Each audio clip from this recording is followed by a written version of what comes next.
Bismillahirrahmanirrahim. In the name of Allah Tabarak wa Ta'ala, who is Rahman and Rahim, the creator, the maker and the shaper. And thank you very much that giving us a golden opportunity to share my thoughts about the current situation which is going on, especially in Pakistan and too much especially in Pakhtunkhwa.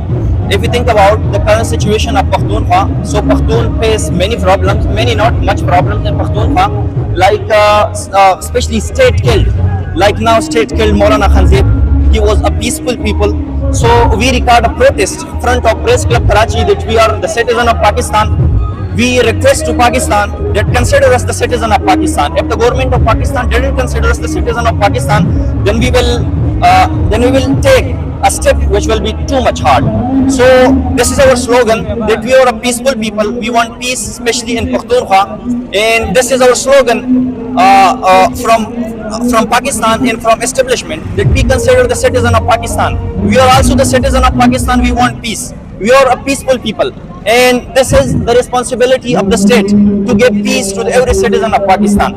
If the government of Pakistan are failed to give us peace, then we will take a too much hard step which will be too much better, not better for especially the government of Pakistan. So this is our slogan that we are peaceful people. We want peace, and without peace, no one can live independently in Pakistan. And this is the right of every citizen of Pakistan. That it's the responsibility that the government should give peace to every citizen of Pakistan. So we want peace. We are peaceful people. This is our slogan. Mang pakpala khawra aman wadu. Mang dadi dalari jang khatima wadu. Mang dadi dalari jang pabaka ki baki nayu. Mang pakpala khawra bani khpal ikhtiyar wadu. Mang pakpala wasailo bani khpal ikhtiyar wadu. Mang dakhpala masailo hal wadu. Dera manana.